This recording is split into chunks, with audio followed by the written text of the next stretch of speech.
funny man. What? Hey! Make some noise. Ladies and gentlemen, from LA to New York, Chicago to Mississippi, let's give it up for America's #1 funny man, Rodney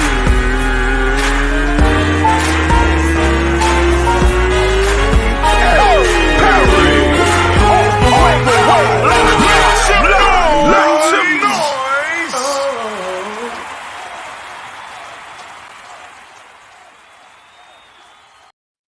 What up, party people? It's your boy, Rodney Perry.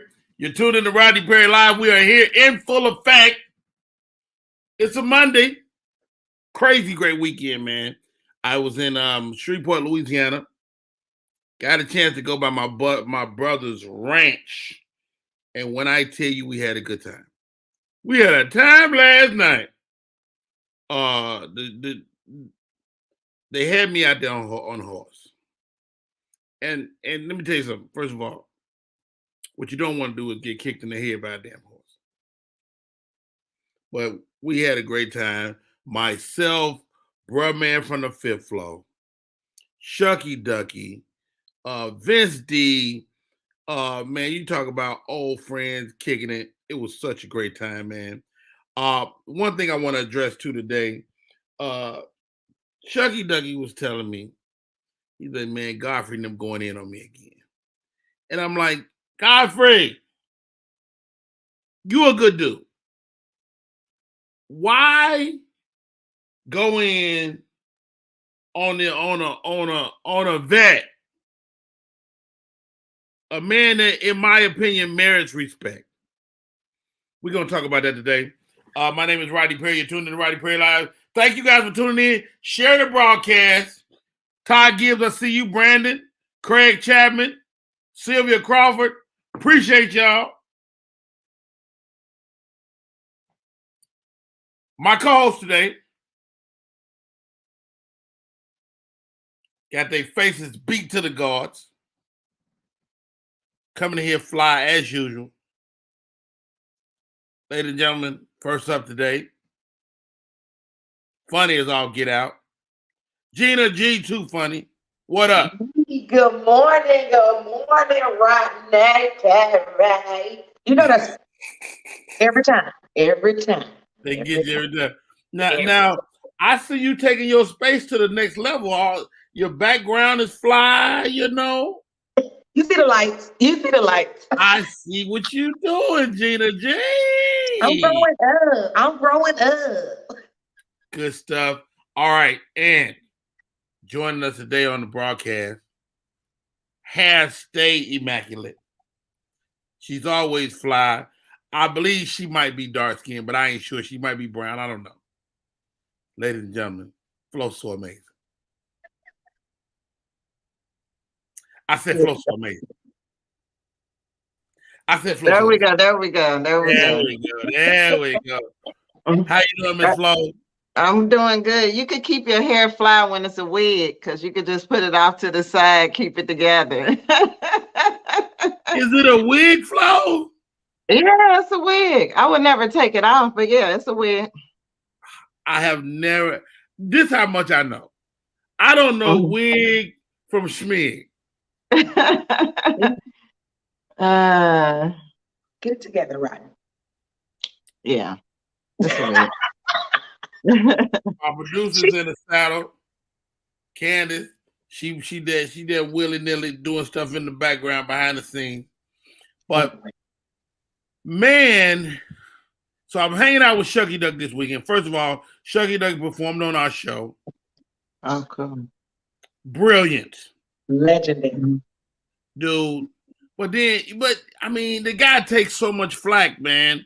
And you know, whether it's Chris Rock or Godfrey, it's people like comedians that's going, this dude need to, you know, they just bagging on him and roasting him. And I'm like, that's whack to me, because I think comedians merit respect after you've been in the game 25, 30 years.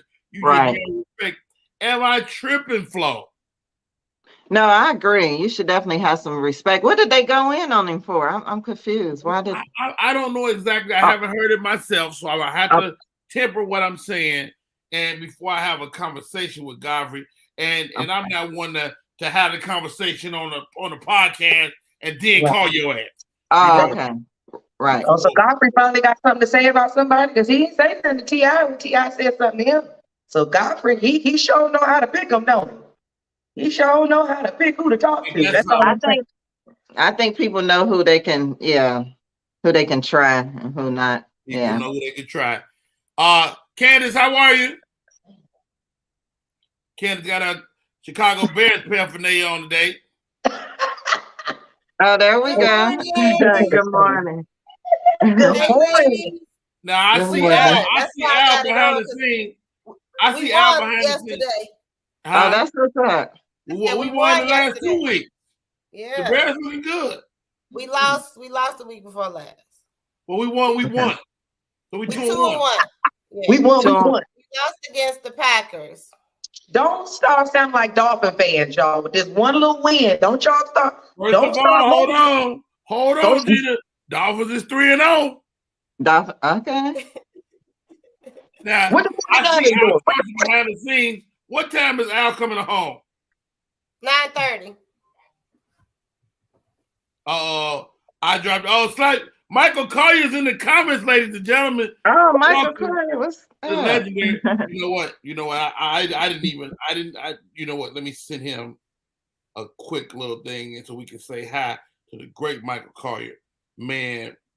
And I would love to pose that question to Mike too. Mm-hmm.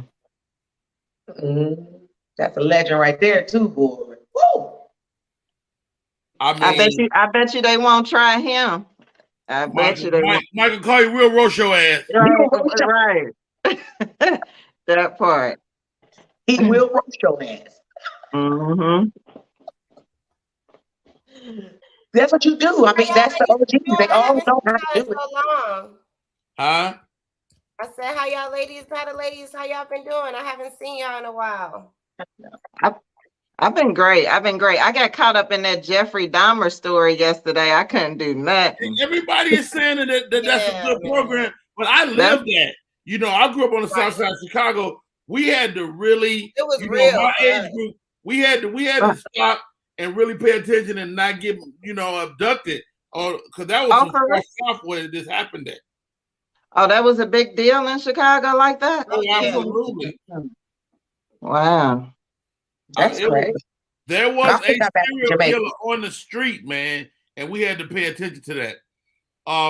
We're here, but we don't want to get into no serial killers today. Candy, what is Al Chauncey early? Yeah, he's just early.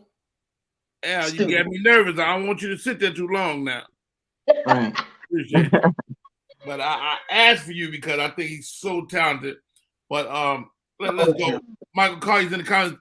Good morning, family. I dropped in at 6 per my invite, but saw no Rodney. I love and respect the young king, but now I got my own show which starts soon. Happy Monday. Thank you, Michael Collier, for popping in, man.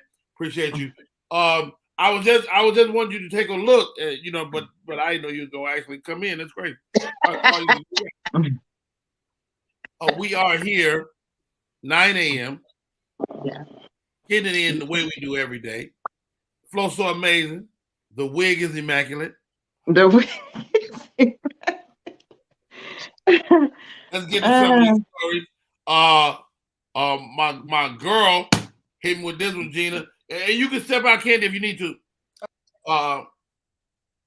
Rihanna to headline the Super Bowl. And that's a great word too, Gina, because Rihanna got some head. She got some head. She got some faux head. Rihanna will headbutt your ass. Now, let me ask you this, y'all. Is Rihanna going to be ready? Rihanna just had a baby. And it's her first one, and it's a boy. She read them first one. The boy that he snap around. She so boys, you recover quicker from boys than girls? So I've been told. I mean, I only had to recover one time, but I've been told that the recovery rate for the It's girls quicker. and boys hit a little bit, or the first child from the second child. It just hit a little different. That's the thing. It hit it after a while. Your body be like, all right now. We Right. back. We doing Okay. it again? But this is okay. Rihanna just had the baby, what, last month? I think right. I think thought it so. was The about Super Bowl's 2 in months. February. Has it been 2 months? Let's I look thought that it up. See if you can I find don't that for me, Candy. Okay. I'm not sure when she had the baby, but it's recent. Mhm. Super Bowl in February. The What baby you got? is 4 months old. 4 months. Oh, 4 months old. I thought 2 months, but yeah. Okay, 4 months. Yeah. See, Okay. these celebrity babies, they grow too damn fast. Because we They don't grow- see them. Oh, she gonna be fine by February. She'll Oh, be yeah, she could- skinny. And let me tell you something about Rihanna. One thing Rihanna is gonna do is stay ready. Okay, she's a billionaire. She gonna Yeah. have her stuff together. Okay, I A have Caribbean no girl. doubt in my mind that she gonna have it together. Now, let me ask y'all this, ladies. Do Rihanna have a body of work to do the Super Bowl? Yes. Yes. I agree. Yeah, she And does. I'm sure she has a lot of collabs. She has Drake. She has Jay-Z. She's gonna bring people out.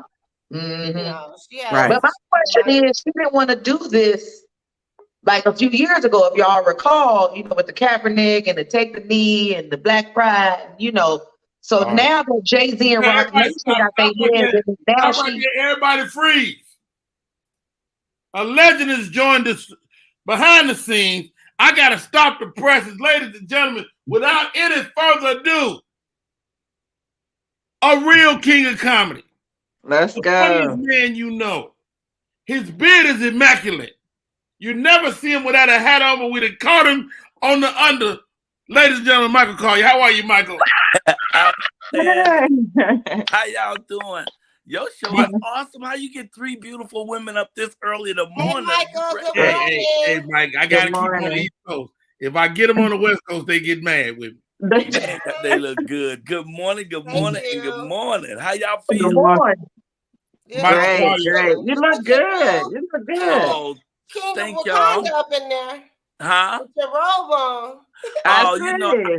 I didn't want to do this one butt naked. He told me the gospel strippers was gonna be on this morning, and that they only accept ties. And so I said, I gotta peek in, see what they doing.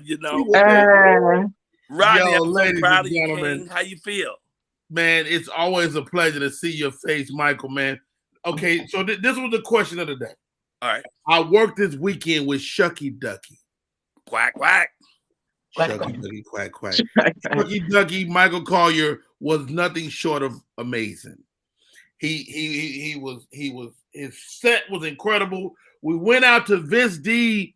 Vince D owns a ranch in Louisiana. I know. Dude, I went out there, Michael Collier. I rode a horse this weekend. No shit. Vince D got horses and four-wheelers, and I mean he owns like 32 acres out there. Really. It's beautiful in Louisiana. Myself, Shucky Ducky, bruh man, we had a great time. But Shucky Ducky was telling me that some of the comedians was like roasting them on their podcast.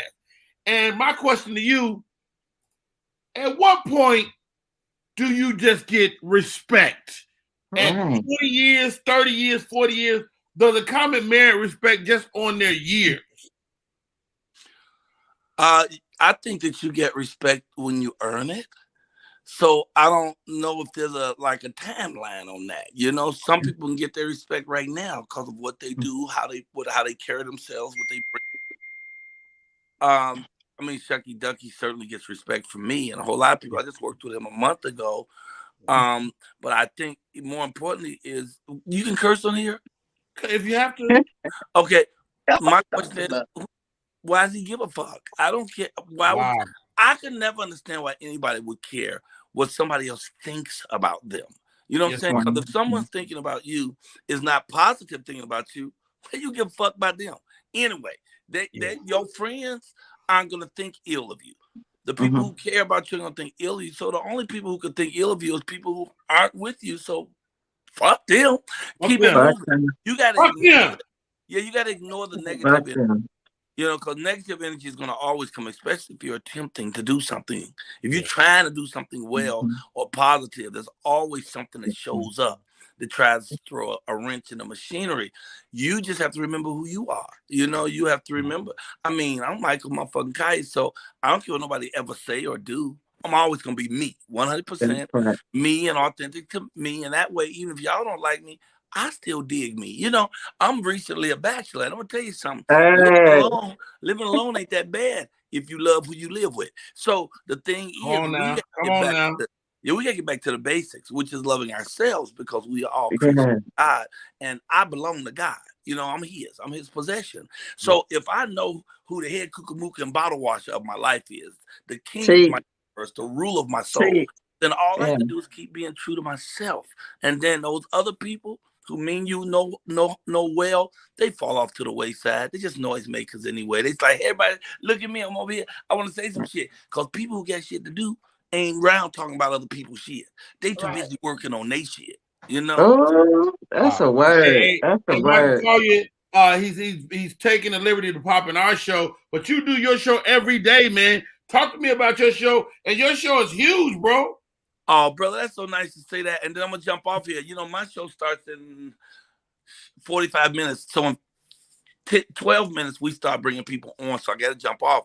But my show is the Michael Kaya Morning Show. I started when COVID hit. March 13th, 2 years ago, they closed every comedy club in America on the same day. So all of a sudden, a whole lot of people was unemployed. I'm usually booked 8 months in advance every weekend. All that was gone. I could have came home, cried like a little bitch, or I could have thought of something else to do. So I sat at my kitchen table and just started my own little morning show called The Michael Kaya Morning Show. Wow. Today will be show 486. So we do one a day, 5 days a week, 7 o'clock Pacific time.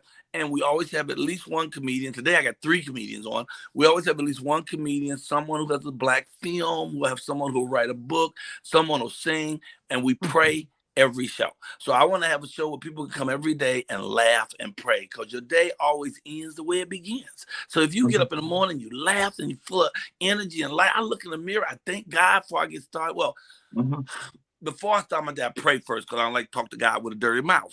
But after that, I look in the mirror and say, man, you sure did get down today, God. Look at you.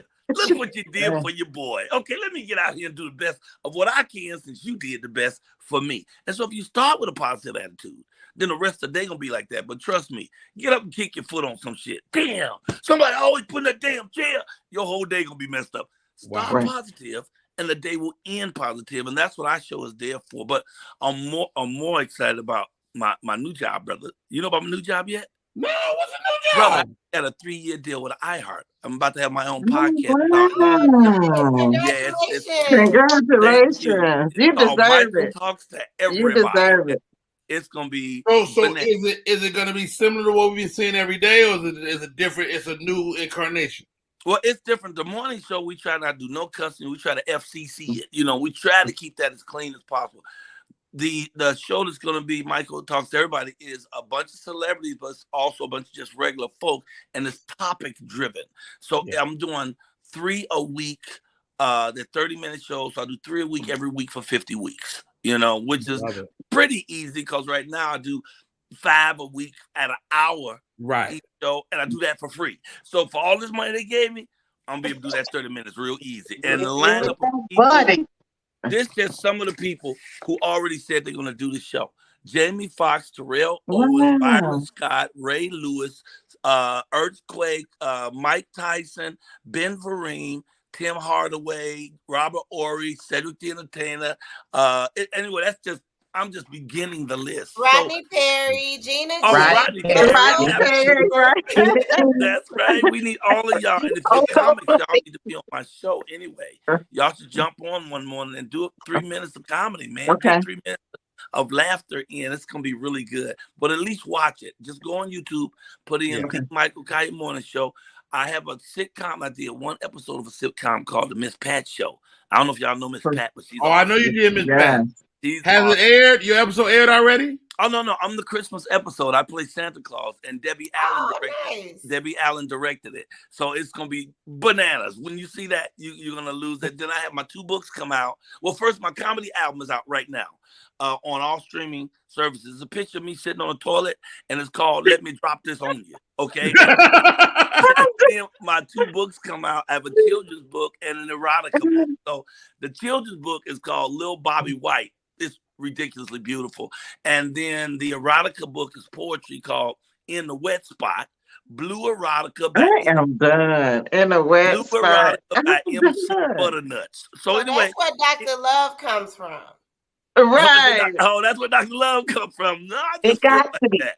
But look, I gotta go do my own show. And anybody who wants information, you can always follow me on Instagram under my name, Michael Collier, or you can write at Comic King 123 at AOL.com, or you can Cash App me. Oh, you can always find me on Cash App. That's Michael Collier's money. It's easy to pay me. Okay, y'all.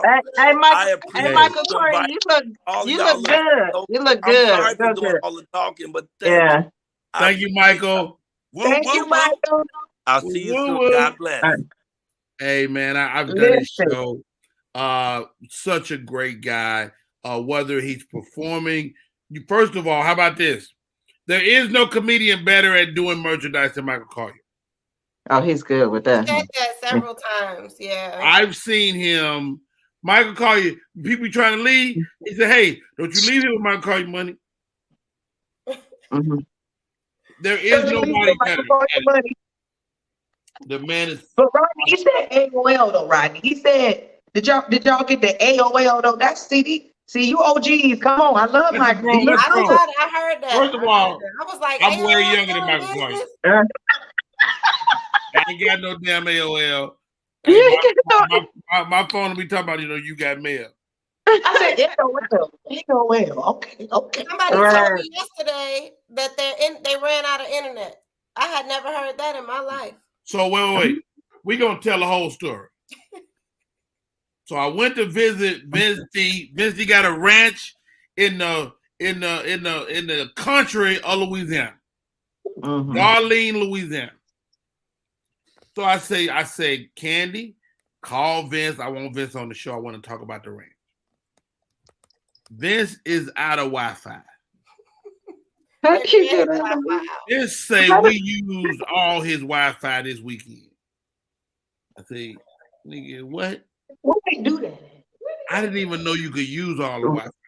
But my wife reminded me when we first moved in here, we bought our Wi-Fi like by the gigs. Right. And the kids could use it up. And I was like, you're right. So if you on a ranch, you probably don't never use 10 gigs. And then we all come in, Instagram and Facebook and tweeting. Okay. He said, Rodney, Ran the man internet out.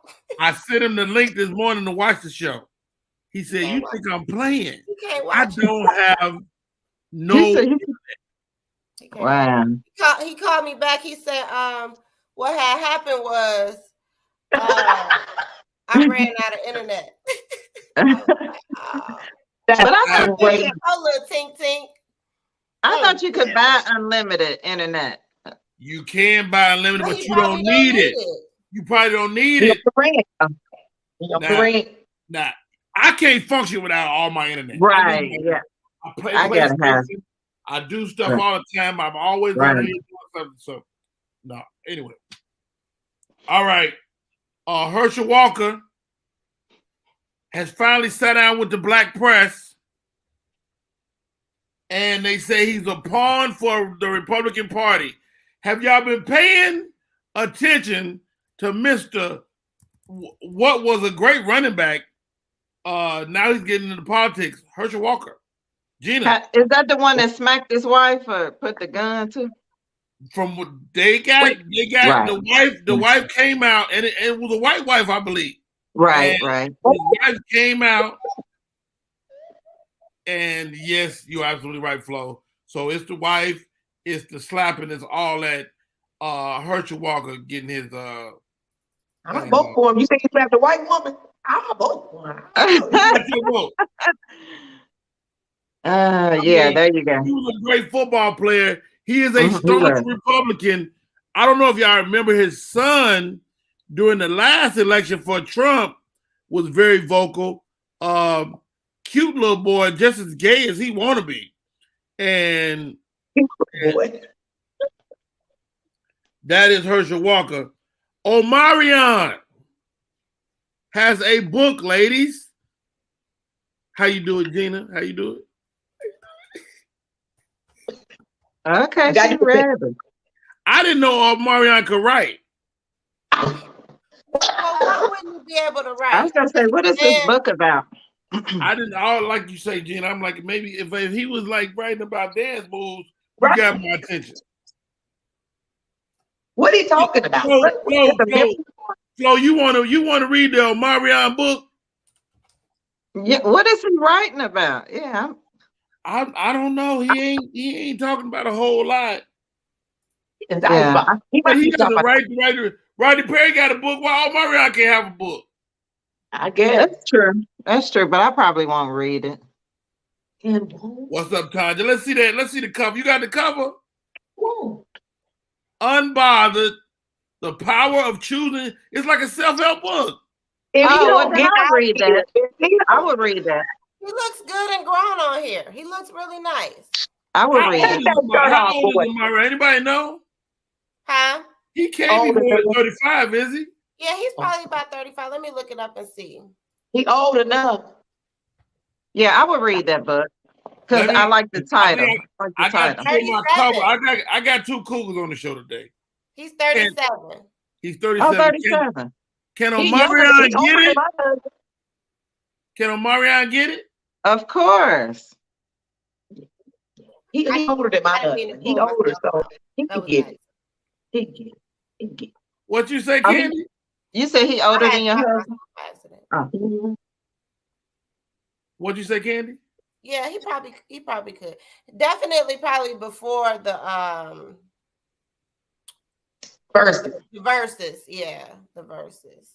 The Versus got me kind of they did a few things shaky grammar. little too ratchet for me. I'm a little ratchet. Too rolly. Like he's too rolly. He roll too much. Like I don't know, dude. That just that roll that much. Like that body roll. Body rolling out there. You got a good roll. Rodney, you be rolling. You have a good little roll sometimes. Rodney, take it from the top. I like the roll. The roll mean you know. I feel like the roll mean you know what you're doing. I like the roll. If they back stiff, that ain't a good thing. I used to be able to pick up women back in the day. That used to be my thing on the dance floor. That's my goal to get picked up before I get up out of here. That's why I'm trying to lose weight, Rodney. I'm down 20 pounds. I want to be picked up so bad. Flo so amazing. You can easily get picked up. Well, I'm getting there. Yeah. I seen a dude on Instagram the other day pick up. This lady had to be every bit of 350. Right. You ain't nowhere near 350. But I don't want to be a struggle pickup. Okay. You know, my husband picked me up, but it was a struggle. Hey, I don't want to be a struggle. That is a great point. That is a great point. That is a good point. Speaking of struggle pickups, Nia Long is going through it. I couldn't believe it. Member of the organization over there at the Boston Celtics. Hey. He made a mess around with somebody up there. They won't tell us who. But the woman we do know about, huh? They said something about like her role on the team, but they didn't really say her name. They have not said her name. Mm-hmm. I believe Ime Udoka is protecting her himself. I was gonna say, why is she safe though? I think so too. I think he is too, Rodney. He is protecting her. I believe. I think he is in fact in love with her. But the one woman that's taking all the brunt is Nia Long. Nia Long finally came out. She finally spoke about it. She said, "Thank you for your support, blah, blah, blah." But how about this? This congressman out of New York, like, look, Nia Long, you got my support. That's when they first got together. That's a long ago. Like, he don't even look like that. She still look the same though. Nia Long, she still look the same. She ageless. Her and Ime got a baby together. Now I've been adamant that they're not married, but they do have a baby together. Yeah. So these two, so that's his baby. That's Ime baby. She has an older son with someone else, but she has. Is that Omar? Is it Omar Epps? It's not Omar Epps. No, not Omar Epps. Don't do Omar like it's his wife. But you can't see. Omar been married 26, 27 years. That's not his baby. That's crazy, man. I feel bad. I really feel bad for Nia Long, for real. Me too. Yeah, me too. It's embarrassing. It's really embarrassing. It is. And she seemed like a dope person. What you don't want to do is embarrass a woman. I'm sorry, Flo, go ahead. No, I just feel like she seemed like a dope person, a great woman. So yeah, it's kind of embarrassing for her. I'm sure she is kind of on like the guys' list of women they would like to, get with. Right. So in 2022, because this went on for a long time. Like, this isn't like a couple little smash and grabs, Oh, it went on for some time. In 2022, y'all can still get away. Like camera phones, all of that stuff. None of that means anything, huh? Hold on, what you talking about, Candy? 2022, what? I'm just saying, like, how he was able to kind of do this for a long period of time and not. What's a long period of time? I don't know what y'all think. Let me tell you something, ladies. Let me help you. Didn't they say like a year, 6 months to a year? First of all, a year ain't long. Yeah, that's fast. Yeah, I thought a couple of years. Ain't long. Not get caught? It ain't long, ladies. I'm telling you. It's dudes. I know men that carry on for full relationships for years. Years. If the other woman is willing to stay in that position, it can stay. I'm convinced of this. Men that get caught want to get caught. I don't think he wanted to get caught. I think he wanted to get caught. Okay. But they tired. They tired of mine. Okay? But they got lazy. One at a time, ladies. Candy, go. I think it was that they got comfortable and got a little lazy and slipped up, and somebody who wasn't supposed to find out. Stop right there. Go ahead, Gina. What you think? I kind of think what you said is right, Rodney. I feel like you be wanting to get caught because you tired. You know what I'm saying? Like you tired. So you really want to get caught so that you can either come clean, leave who you want to leave, stay who you want to stay, and now you feel like you're done because you ain't gonna tell. These men don't never tell. They're not gonna tell. They don't never keep it 100 and tell the woman, hey, baby, so it don't go out in the public and be this big old thing. They be lying. That's the damn problem. Lying. All right, Flo, so amazing. What's your thoughts? I don't think they want to get caught. I just think you can't keep stuff like that hidden long. What's done in the dark gonna come to the light, but they don't want to get caught. If it's going good, they don't want nobody to know. They want to keep that chick on the side and the main chick, because I think they still love the main chick. They just want something else. That's my opinion. He broke up with her, tried to let it go, and start talking. Felt some type of way. Yeah, that's the risk of having a side piece. Yeah, but as much as men say they want multiple women, it's hard having multiple women. It is. So as much as men say, "Oh, I got 2 and 3 women" or whatever, bruh, you know you struggling out there. Your money getting thin, your time, your health, But here goes, guys. This is you gotta, listen to Uncle Rodney on this. These guys that participate in this lifestyle cannot maintain it. I don't care who he is, how much money he got. He can't emotionally maintain it.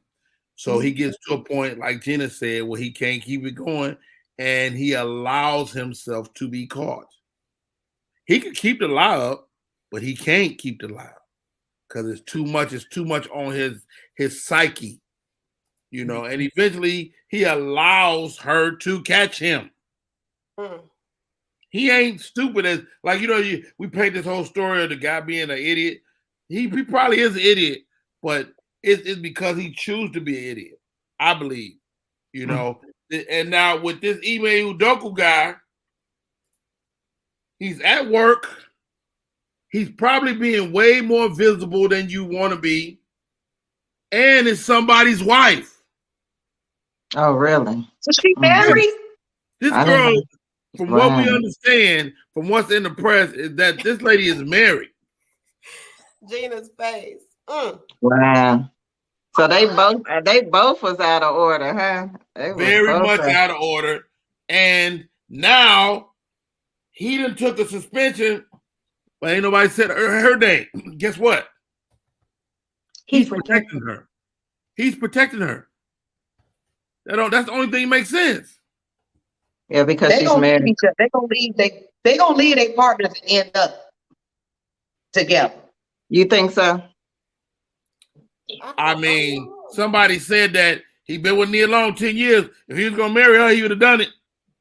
But Nia Long didn't want to get married. But she may not want to get married. Yeah, Nia Long will get married now. Right.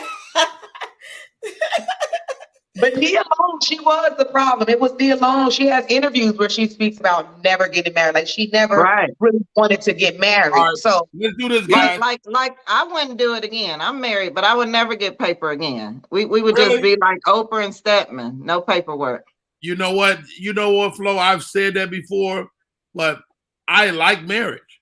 I would probably, I'm saying you can have the marriage. Single, I probably would get married again. But you don't need the paperwork. I don't think you need the paperwork. That complicates things. You don't want nobody standing outside the emergency room when your ass sick. Your contact your mama. Back on this sick shit. We back on this sick shit. I know. Back on. Look, Rodney still need his ass wiped. You don't want to die alone. Hey, I gotta take a break. My name is Rodney Perry. Okay. Tune in to Rodney Perry Live. I gotta take a break. We come back. We're gonna bring in my guest, man. This dude sang his damn face off. We'll be right back.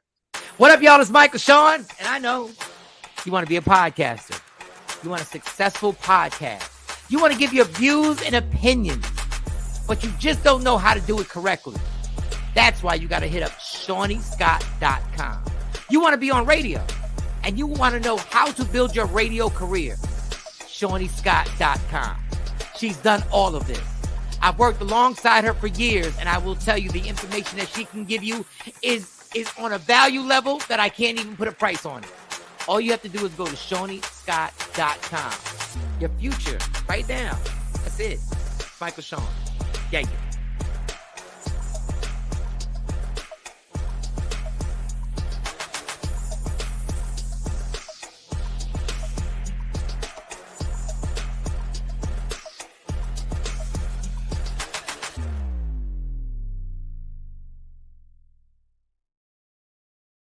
We are in full effect. My name is Rodney Perry. You're tuned in to Rodney Perry Live. We're here every day.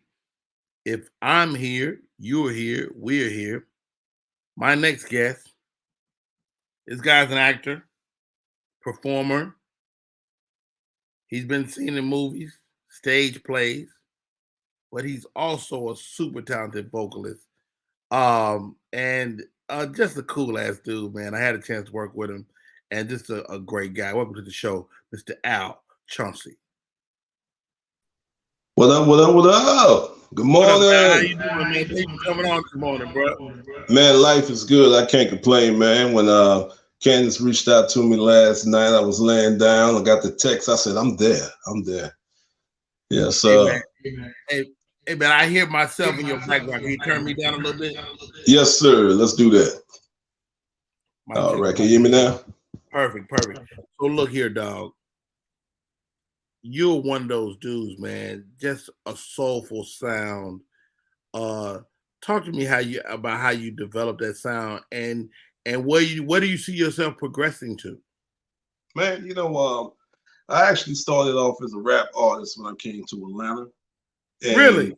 Yeah. I was a rapper. I was pretty big in North Carolina, back in Raleigh, North Carolina. They called me the Carolina Mayor. And so in 2009, I moved to Atlanta in search of finding, my path and my journey. And then I met my actual mentor, Chris Trax Rogers. And he was like, man, I hear you singing on these hooks. Leave that rap stuff alone. Let's focus on this. And, after he worked with CeeLo Green, he worked on CeeLo's first couple albums. before, you know, Gnarls Barkley, and then him and CeeLo did the Don't You record together. And he taught me everything that him and Lo learned and taught it to me. So before I was just singing 3-part harmonies like in church or whatever. And, you know, I started to learn different things. I learned the business of entertainment. So he taught me the business of entertainment, taught me how to do interviews. You know, shout out to Karen Greer. She's on the news, and she taught me how to do interviews as well. So I'm here with you today, man, and I'm happy. You know, you asked me where I see myself going.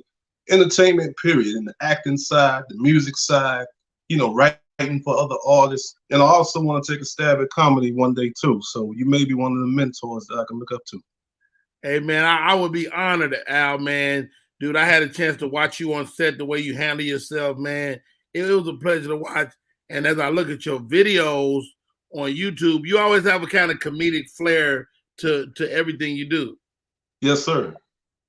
Yes, indeed. Like comedy always been a big part of, you know, my life.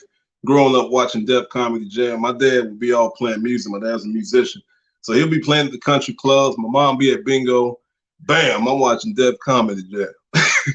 So, you know, Robin Harris and Bernie Mac, they influenced my style a whole lot, you know, in the way I move and the way I talk. So, you know, and you too, bro. So that's where it comes from. Wow. Vasir is tuned in. Thank you for tuning in. Miss Michelle C., appreciate you. Al Chauncey is in the building. My co-host today, Gina G. and Flow So Amazing. Join us, ladies. Hey. Now, I said I got Gina G coming in today.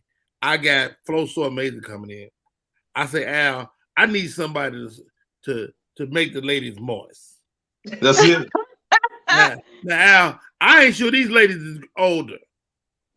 So I'm not sure if they still could get moist. Oh, You know, I can still get moist. He tripping. 40 ain't old. she said, "Honey, ain't old." No. Hey, Al, give me something, man. Let me hear your vocal stylings. Said, "I know you want to leave me, but I refuse to let you go. If I gotta beg you, please, for your sympathy, I don't mind, because it means so much to me. Ain't too proud to beg, sweet darling, please don't leave me, girl. Yes, sir. If I gotta please, baby. Yes, sir. Please don't leave me, girl." Hey, so soulful, man. At Oh my God. 9:43 in the morning, that voice sounds good. Hey, you know, What we had I'm other doing, what I'm artists. doing. We've had other artists on, Al, and they say, Rodney, you can't ask a guy to sing in the morning because their voice ain't warmed up. But you I had just to warm it warmed up. up, man. First of all, I apologize for being an asshole to asking you to sing, but thank you for That's singing. all good. Yes, sir. Yes, sir. Hey, that's part of the business, man. You got to be ready at all times. Stay You know what I ready. mean? Yeah, if you stay ready, you ain't got to get ready. Come on, Al. Come on, Hey, Al. what's your big goal, Al? Like, what do you want, man? Like, when you like you say you want to get into comedy, movies, TV. Like, what's your big goal, man? Man, my biggest goal is at this point, you know, moving into my 40s now. You know, being a mogul, you know, I also want to do artist development with other artists too, you know, because it's about giving back. You know, a lot of people has contributed to my life and what you see right now, and I want to contribute to other people as well. Getting involved on the business. I love business just as much as I love the music side, and a lot of people can't wear those hats, but I'm learning to juggle them both. So you know, that's one of my big goals. And also, I would love to play Otis Redding in a biopic. That's one of my big goals. Wow, that's big, man. I believe you could do that too, dude. Yeah. Otis Redding, you harken back to that era. Is that something that's just comfortable to you, or can you dance around all these eras? I can dance around all the eras. You know, it's just like with soul music, a lot of people don't tap into it as much as they used to. Everybody's doing what they hear on the radio, you know, and I'm just comfortable in my space as an artist. You know, growing through artist development, you kind of trying to figure out who you are. You listen to other people. Hey, make a record like this. Do this and do that. You hear from other places, but you got to tune into who you are And I've been a soulful guy since I was a little boy. I didn't know it, you know. They used to call me preacher back in high school. And I'm like, why do you keep calling me preacher? But the tonality of my voice, this is my natural voice. So I'm just an old soul just visiting. That's it. And I'm going to give it all I got while I'm here. All right. We're going to play a game. I'm making this up on the fly. Rodney Perry versus Al Chauncey. Al used to be known as Preacher.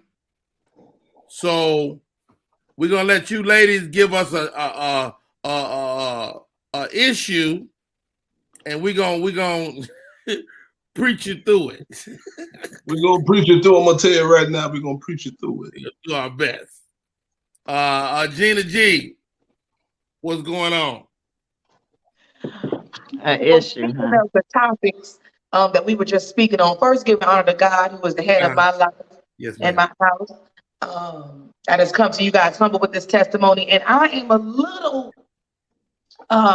overly moist. And so I just need to know if the pastor has anything that he can do to help me get through these trying times. Well, I just want to let you know, you got to keep holding on, sister, and wait on that right man to get that moistness the right way you want it. I know you're moist right now, but he's going to make a waterfall for you, dear Lord. Let me tell you right now. Though I need to lay hands on you. Have you purchased your prayer handkerchief? Have you purchased your prayer handkerchief, baby? Yes, brother. Well done, Brother Chauncey. And I will say this as we move forward, that you must move in an effort not to wet up everything. See, because I had a young lady that I dealt with, and every time I found myself in her company, I would look up and I would be wet.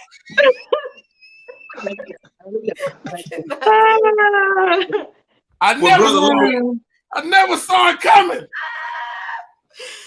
I say to you today, and I say out to you, drop. I'm done. Yeah, I think we only got time for one testimony today. Right. Flo So Amazing, you up next. A testimony? I ain't got no. What you need help with? No, me and Al gonna help y'all. Whatever you need help. Listen, I feel like I'm too pretty to struggle with being stopped up. The constipation is at an all-time high. Come on now. Come on now, Mr. Al. What sweet thing? He's dealing with constipation. Well, we got this constipation, this holy constipation oil I want to put on your forehead, baby, and it's gonna clear all that air out your ass, baby. I swear to God, baby. Just for $14.99, and then you pay for shipping and handling, and it'll come to you, you know. So we're gonna lay some hands on you, make all that air come out your body. Yes. Thank you. Appreciate that. Thank you, Brother Al. You did your thing once again. I feel clear already. Pastor's coming at you today because you got a spirit of feces. Oh, Lord Jesus. See, you are what they say about bound up.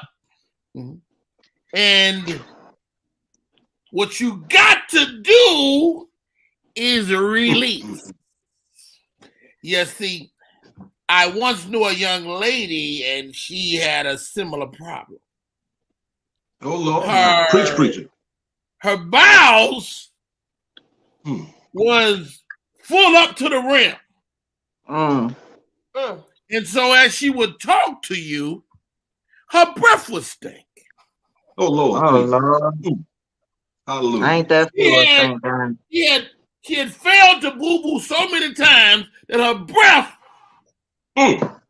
foul. She was full of shit.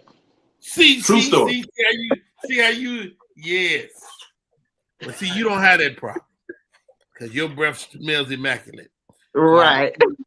All you need is some Pepto-Bismol and a little Chauncey oil. And some Al Chauncey oil and some Mango 7. All right, last one, Candace. You up? You on the prayer line, baby. You on the prayer line. I love it. For the last couple months, I've been struggling with my taste buds. Okay. Stuff just don't taste the same no more. It's not COVID. It's just, I don't know what it is, but I want my taste buds back. Well, sweetheart, sweet thing, you need a taste of Jesus. Come on now. You know, you gotta pray for them taste buds to dance on your tongue, baby, so they can get them feeling. See, right now, them taste buds got arthritis. They ain't got no feeling right now. Thank to her. Thank to her. Woo! Baby, them taste buds gotta be tasting the right way. Yeah. When you come to Jesus. That's what I'm talking about, Candy Latoya. That's what I'm talking about. You know, wow. And your taste is coming back right now. It's coming. Have you purchased your prayer handkerchief yet? She ain't got it yet. Not yet. For $14.99, you just pay for shipping and handling. The problem with you young people nowadays is you don't respect all your senses. You see, when your taste buds fail, that means another sense is better. That's it. Tell them, Bishop. So the failure of your taste buds means you can see further. That's the word. Failure of your taste buds means you can smell better. So what you have to do is take your nose and stop it. If you can stop your nose, your taste buds will rejuvenate. I'm done. Stop. See that? I'm healed. And that's all we need to say. Al Chauncey, it's been a pleasure. He's so dope. To improvise with your boy is nothing short of amazing. Yes, sir. How much are those prayer handkerchiefs once again? $14.99 plus shipping and handling, so it's about $21. You know, I'll send it to you today. If you got Amazon Prime, it might come to you tomorrow. But if not, you know, it might take about 4 to 7 business days, but I get it to you now. 14 4 to 7? 4 to 7 days if you ain't got Prime. Hey, all jokes aside, last question, Mr. Al. Yes, sir. You're an entertainer, man. You out here in these streets. I don't want to throw you under the bus. Do you have a lady friend? I do have a lady, man. We've been dating for a while, and I've been single for a long time, so it's kind of refreshing to be, you know, in something that's stable at this point of my life. You know what I mean? Right. So, you know, man, everybody thinks that's a good thing, Mr. Al. Now, right. You also an entertainer, man. Does she get it? Well, yeah, she gets it. She gets it. Yeah. You know, she got to pop me upside my head sometimes, but she gets it. Let she get it. He's so old. Ooh, you old. Ooh, you old. Not pop me upside my head. Lord, Jesus. That's it. You know, hey, you know, it's like that, man. You know, but you just got to stay grounded, man. You know. Yeah. And me being a cancer, I feed off family and being grounded. You know what I'm saying? So yeah. Hey, and, what's your I've been knowing Gina for about 10 years now. Oh, get out of here. Oh, wow. Al, what's your best advice, you know, for couples out there trying to stay together, man? What do you say to them? I would say that communication is the number one thing. You got to know how to communicate with that person. You got to know their love language. You got to know that person, you know, because like coming from a single man, a lot of times we're stuck in our ways. We don't want to break old habits. And so if we don't break some of those old habits, we end up leaving the relationship and running into it again. And I would say couples therapy too, man. I went through couples therapy. Really? And yeah. And you get to know some things about yourself that you didn't know before. Stuff stemming from childhood, your relationship with your mom, your relationship with your dad, you know, with friends and different relationships that you've been in. So you got to get to know yourself before you get into a relationship with somebody else. Wow, because you're gonna continue trying to find yourself even within that relationship. That's interesting because Michael Collier kind of said that as well, man. Yeah. Oh man, I can't thank you enough. When can we look to see a movie, TV project, or even a music project? Well, quiet as kept. I'm gonna be on New Jack City Live, touring with New Jack City with Alan Payne, Big Daddy Kane. Oh, Flex I heard about that. So Al Charles gonna be on that stage doing his thing. Yeah, we're going to Detroit, Atlanta, LA. We're gonna be all over the place for that stage play. So I'm looking forward to that. Wow, that's amazing, man. All right, man. Hey Al, I can't thank you for coming on enough, man. How do we find you? How do we stay in touch? Man, Instagram is my business card and where I be at most of the time. So the same way you see my name right here, go to Al Chauncy, ALCHAUNCY. Shout out to Gina G. Flow so amazing. Candace Latoya. Yeah, I'm glad we got the gas out her ass. I'm glad we got the taste buds back. Yeah, man. We live in Chauncy. He's dope. Yeah, y'all can find me in Atlanta. You know, I'm here. Hey Al, we need to get together, sit down and have a drink, man, real soon, bro.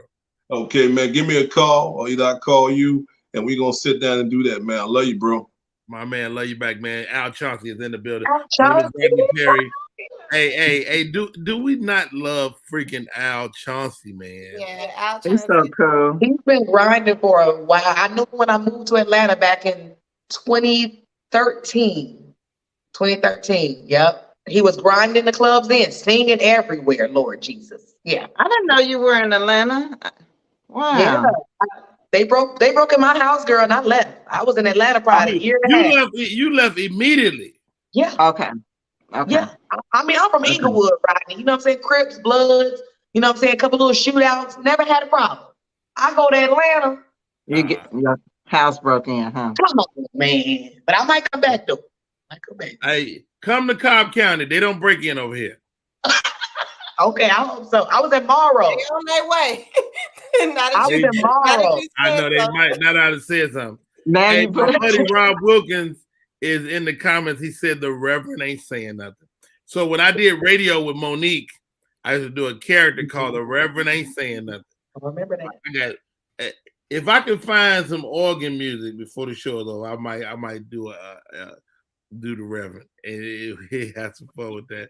I tell you what, let's take a break, Candy, and then let's reset for the top of the show.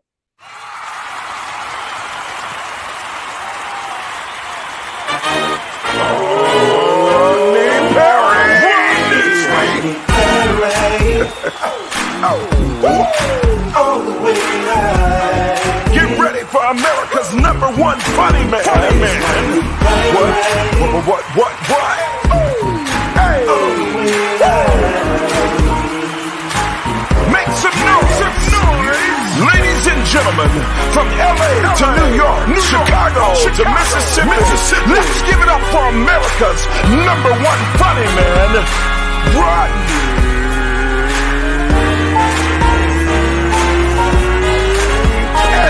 Perry. Make some noise. All right. Let's throw a commercial up there, Candy. Want your book or music to be published? Skip the confusion and rejections from others. Let BePublished.org publish and promote your work for less. BePublished.org handles it all, from cover design to worldwide distribution, with high quality and fast turnaround. You even keep rights and royalties. Everything was perfect. You made my dream come true. My book and CD look so good. Call 972-880-8316 now. BePublished.org. 972-880-8316. All right, we are back in full effect. My name is Rodney Perry. You're tuned in to Rodney Perry Live. Is it a lie if you leave something out? My co-hosts are in the building today. Gina G, Too Funny, Flow So Amazing. We are all married. Oh, man, yeah. My wife swears I omit shit. I say, so what? It's not a lie. Is omission a lie? Flo.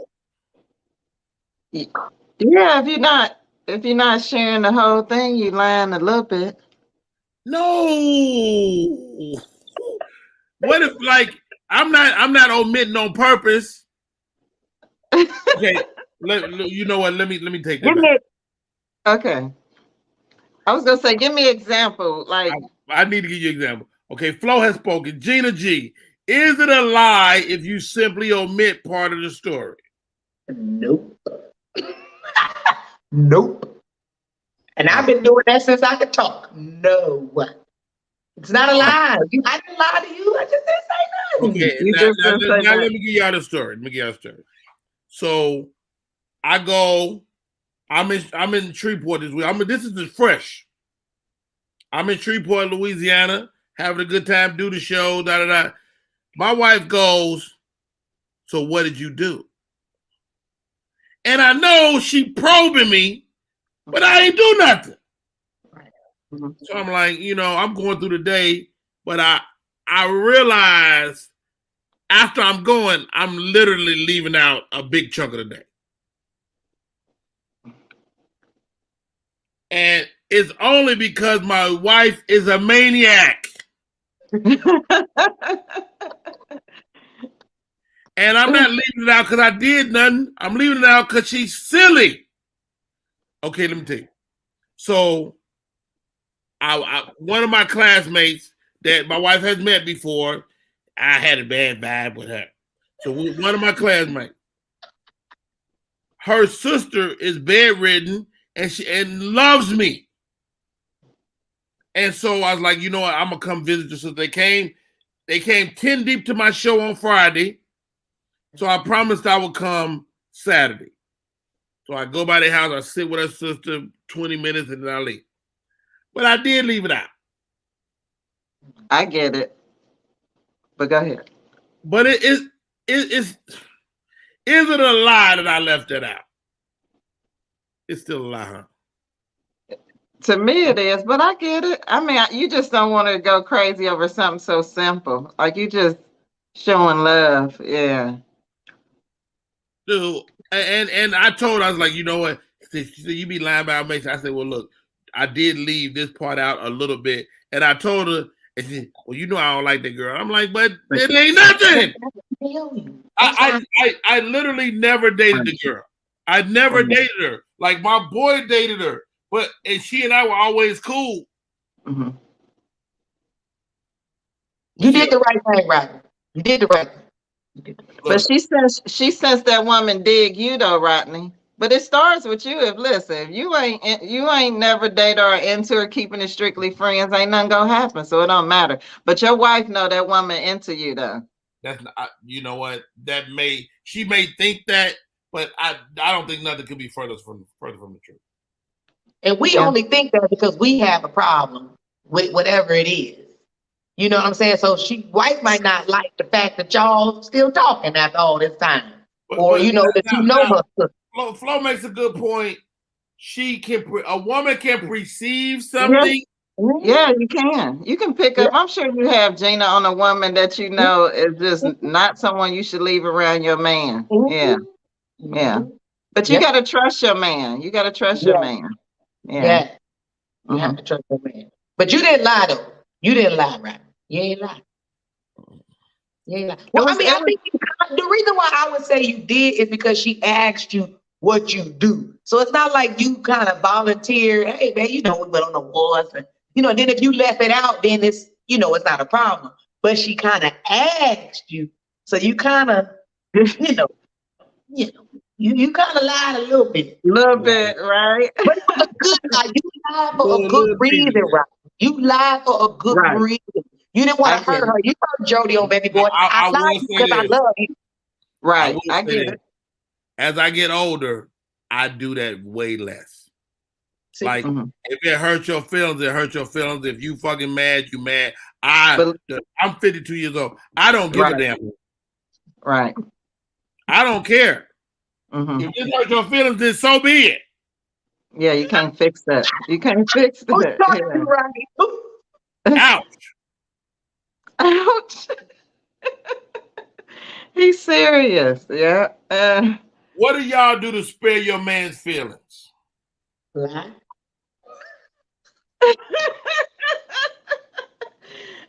You made me fall out the camera. I'm done. Listen, I do what you do, Rodney. I just skip over a few things. Listen, I get it. He don't need to know all that. He don't need to know all that. Yeah. Cause ain't nothing happening. You see, ain't nothing really go down for real. So it's not. I don't think. I understand why you do it. Yeah. Get her worked up for nothing. Hey, Then For cause nothing. the problems for we nothing. kind of grazed over this earlier, but if you were ever suddenly single, would you get married again? Flo says no. Hell no. Hell no. Now you can be in a relationship. I'm cool. I love long-term relationships. I just don't want the paper. The paper make it too complicated, get too messy. I feel like people should just be able to flee when they're ready to flee. Yeah. To And I flee? can write you, listen, I can write you on the hospital thing like this the person to contact. You don't need the legal paperwork. I just don't want the messiness of that because people get controlling and don't want to let go. And I just want to be able to flee. That's it. No tags. If they do that even when you're not married, you know, if you got that good cuckoo, even if you're not married, they go on crack. You try to leave. No, I know. Yeah, I watch Fatal Attraction. They'll put you in a baggie. They'll put you in a big bag. Well, hold on. Stop right there. Oh, sorry. What the hell is cuckoo? You know, little wet box. You know, little cuckoo. Just Uh-huh. all right. Speaking of crazy, I was reading this story and it cracked me up. Let me see. Where is it? But Gina, did you say you were remarried? You know what? I really don't even know. That's an honest answer. Like I don't know. You don't know. Okay, got it. Okay. Because I like marriage, but then girl, listen, I've been on Rodney Perry. I understand polygamy. Girl, I got too much going on. I got too much understanding now. So if I was suddenly single, I don't know if I'd be a third wife, a first one, single. I don't know no more. Because life is crazy. It is different. It is different. And thank you for clearing that up for me. It's so amazing. Okay, ladies. Here the lady writes, there was a new guy at work. He was kind of cool, so I invited him to a house party with my close friends because we all like to drink and play games. We played a game of strip poker or something, and dude literally takes his pants off the first and his underwear second. Dick out. Oh, First time we hung out. Said it was the only way he played because he's no pussy. My friends were confused. I was mortified. I brought his weird ass to the party. We weren't even drunk yet. It was the second game. So anyway. He couldn't wait. So anyway, we've been together for 5 years, got married in July. I'm done. Wow. Yo, you out with friends, you bring a guy from work. First of all, you have no business playing that damn game. With no new guy. Strip poker. He takes his shit. He takes draws, everything off. Gina, are you done with him, or is this the beginning of a long thing? She saw that Sloan and was like, hey, this is the best way to actually meet somebody. This is a really good first date. Just let me see what we're going to do, and then that way I can decide. And they 5 years deep now? Oh, yeah. That's a good game. That's a good game. Hey. So man, you don't want your friends seeing your man's package, do you? No, but so you said she was with him for 5 years and he came to the game showing his package? No, this the first date. Oh, this the first date. He does. He shows it the first day, but turns out they end up being together 5 years later. Oh, they end up being 5 years later. the package won her over, but that would have threw me like, you just go put your goodie. But listen, we know he's not a 6-inch sub because he was proud to just hurry up and show folks. But listen, I don't know. That would kind of take me like, I don't know. Maybe that's what hooked her though. She seen the package up front and like, oh, let me take him home. Yeah. I would be kind of surprised though, like, wow. Yeah. But your friends some of them probably didn't pay attention to the dick. So I don't care about if they seen them. Now they know what I'm getting at home with your jealous asses. Stop looking at y'all see what he was working with at the party. Now y'all know why my back is this weekend. Don't play with me no more. See, so it's a win-win for me. I can appreciate his spontaneities. Okay. All right, ladies. He's adventurous. I think he's free. He's free. He's free. Have you ever participated in one night slammer jammer? What? Oh, what? One night slammer jammer. The one night slammer jammer. I gotta get that's dope. You gotta hashtag that. But no, one night slammer jammer. I never heard of that. Okay. Yeah, that's what me and my boys used to call it, back in the day. The one night slammer jammer. So y'all did it the first night, and did it turn into a relationship, or was that the only night? Part 2. Yeah, we did it the first night, and we've been married 22 years. Come on now. Made the nigga want to marry. He got me the first night. I was so upset because I'm a lady in my head, right? I was pissed. I hung on him. You're a lady in your head? I'm a lady in my head. I was so upset. Yes, but it turned long term. But yep, the first night. I was so upset though. I'm not gonna lie. Flo, what'd he say? Oh, I was mad. Huh? What did he say? What you mean what he say? He didn't say. How did he win you over?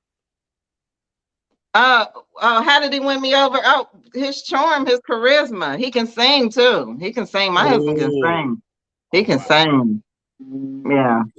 So he won me over. He sung a few of those R. Kelly songs, and they had all that pedophilia in the environment. I fell for it.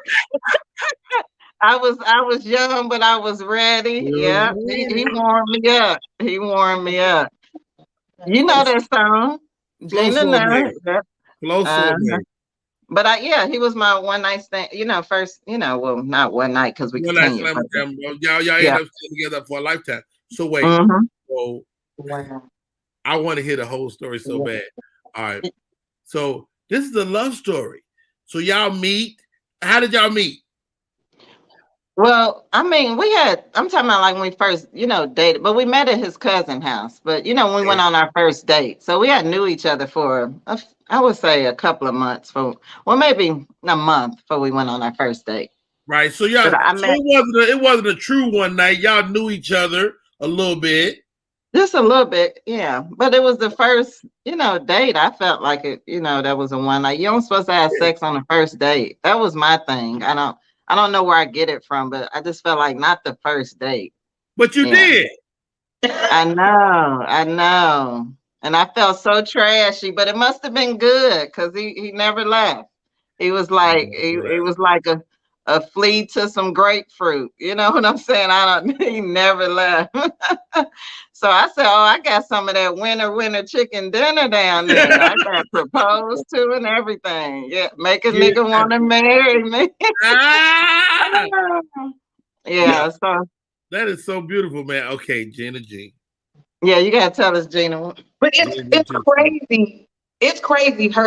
Your story is similar. My husband was supposed to be in town for the weekend, so I gave him some the last day because I thought he was getting ready to go home. And he didn't leave. It's been 11 years. He ain't left. We got go nowhere. Next year. Are you serious, Gina? Yeah, so wait. he was the weekend. So you think he's gorgeous. You already think he's a great looking guy. Mm-hmm. Y'all go out, y'all kicking it. You think he about to leave forever? Yeah, go back to Bermuda. I said, okay, well, he leave in the morning. Oh, You know, so he from we'll Bermuda. keep talking and visiting. He woke up and said, "The Lord told me that I'm supposed to be here. Right, He didn't right. bring me this far for me to leave you." I said, "What?" And I Right. didn't give it all to him. You know, ladies, just a little bit to want him to come back to the country. That's what I'm trying to do. Yeah. This now I'm 22 years in. I gotta have my address because he gonna stop by. Listen, because you gotta give it to him in portions. You can't overwhelm a nigga's spirit like that. That's right. You can't you gotta give it to him in portions. Like how ironic that both of y'all got a similar story though. No. And we just celebrated our 10-year anniversary too, girl. Congratulations. God bless Congratulations. 10 years of marital bliss. Flo, what's your best advice for the 10-year youngin' over there?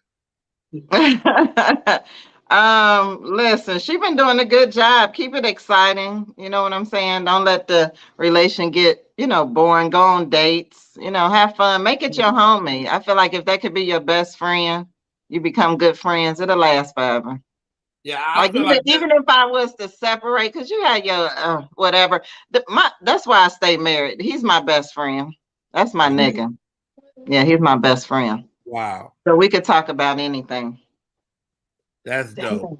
That's dope. I think that's a blessing when you find somebody you can be good friends with. I'm serious. If you can be good friends, you can get through anything.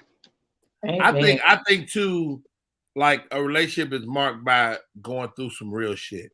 That too. Like, you go through some real shit, a death, or even a new life in the family, or you had to take care of your parent or take care of brother, all that stuff, that real shit, and then your person had your back. That's when that shit gets really like, you look at them like, "Damn, you really got my fucking back." I like that. Right. That's what I'm saying. Yeah.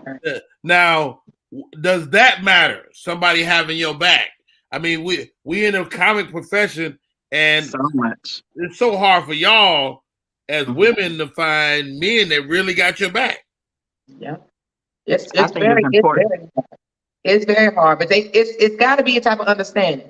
Like my husband says stuff like, like relationships are like a palm tree. Palm trees grow mostly in the storm. He loves trying to drop little shit on you. I like that. Young ass up, nigga. You young. Shut your ass up.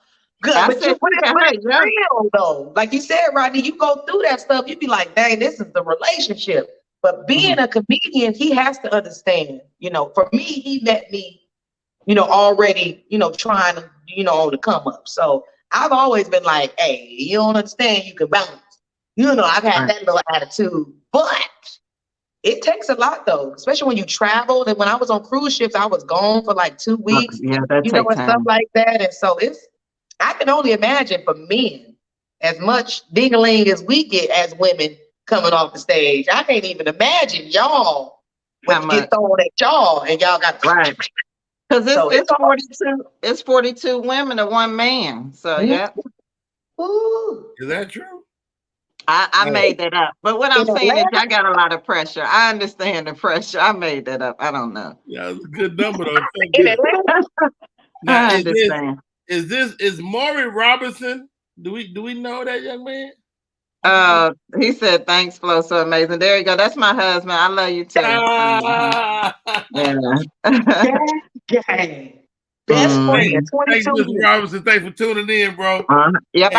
I was 19 when I got married. So October 20th will be 22 years. I got married in 2000.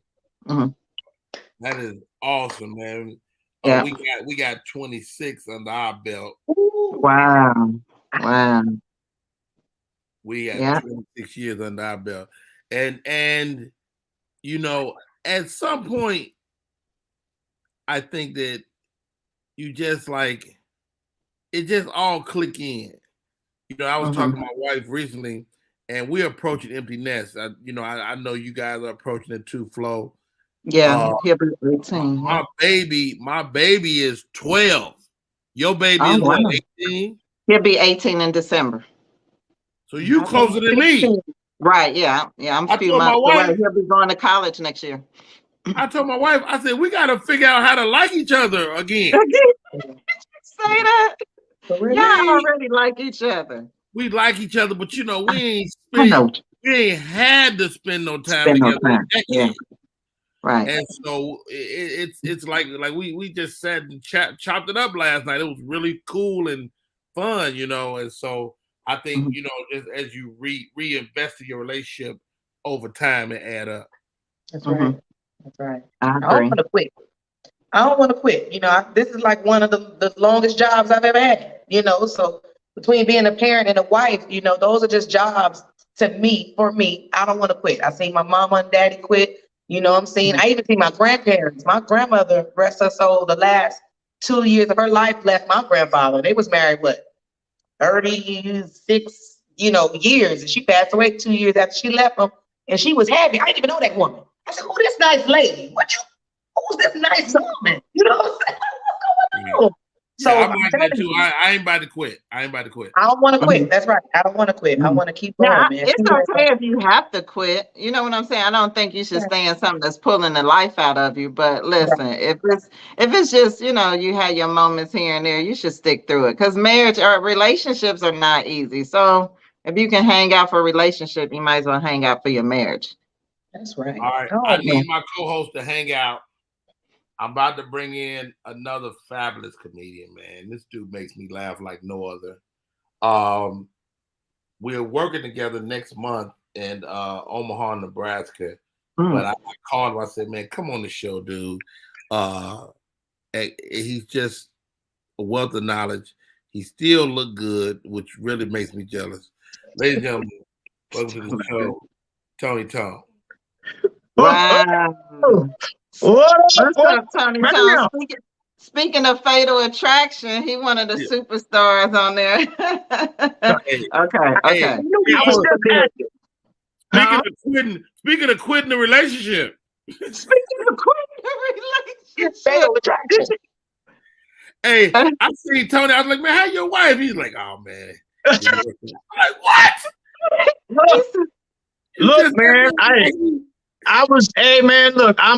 let me tell you, first of all, when it comes to marriage, I'm that dude on the other end of the spectrum that women complain about. Women be like, these men, they'll date you and be in a relationship for 25 years and never ask to marry. Me, I'll be in a relationship for 25 minutes. Let's go on and do this. And, so I move too fast versus the guys that move too slow. I gotta find that medium. Rodney, you gotta counsel me, man. You've been in your marriage for 85 years. You know what I'm saying? Rodney was married even before he was born. He was married. I literally been married my whole comedy career for sure. Right. Yeah, man. First of all, welcome to the show, Tony Tone, man. Hey, thanks a lot. Such a fabulous talent, man. One of my favorite comedians. And you got comics that you're gonna sit down and watch. Yeah. I'm gonna watch Tony Tone 100% of the time. Oh man, I appreciate that, man. And same to you, Rodney, man. Like you said, I heard you mention we will be working together next month. And man, I'm always looking forward to working with you, Rodney. Matter of fact, one of the last times you and I worked together was in Omaha, Nebraska, where I once lived. That's why I rushed into my first marriage at. That's why I met my daughters. I rushed into my first marriage. I did. That's why I met my daughter's mother, man. I met her at Omaha, Nebraska, man. Yeah. So yeah, man. It's gonna be fun returning to Omaha next month with you, man. And like I said, it's always a pleasure. I've been running into Rodney. First of all, before I go any further, what's up, Flo? Me and Flo was on another live in recent times together. And then that's Candace, right? Is that Candace, Miss Candace? Or who's that down there? That's Gina G. Oh, Gina. Yeah, what's up? Okay, Gina. That's right. I know, right? There we go. You're right. I got bad glasses. All the pills ran out. I don't have no more medicine in my glass. I just wear it for decoration. But Yeah, Rodney. I've been running into Rodney a lot. I just saw him at the. He was killing it. Now, like Rodney said, he liked to sit and watch me. I enjoy watching Rodney kill it at the Atlanta Comedy Theater just a week or two ago. Let me tell you something. Rodney, this how much of a one-man show. He has so much one-man show in that set, man. Rodney had me and the crowd so captivated. It made he bailed out of a joke. I was like, Rodney, I want to stand up so bad. Keep going, Rodney. Man, he had the crowd so on like every level. They were like, wait. Rodney was like, oh, that was the end of the joke. I'm like, oh no, keep it going, Rodney. Man, Rodney, man. Hey, it's always a pleasure watching Rodney, man, and working with you. And thanks for having me on the podcast, man. Hey, man, it's always a pleasure, man.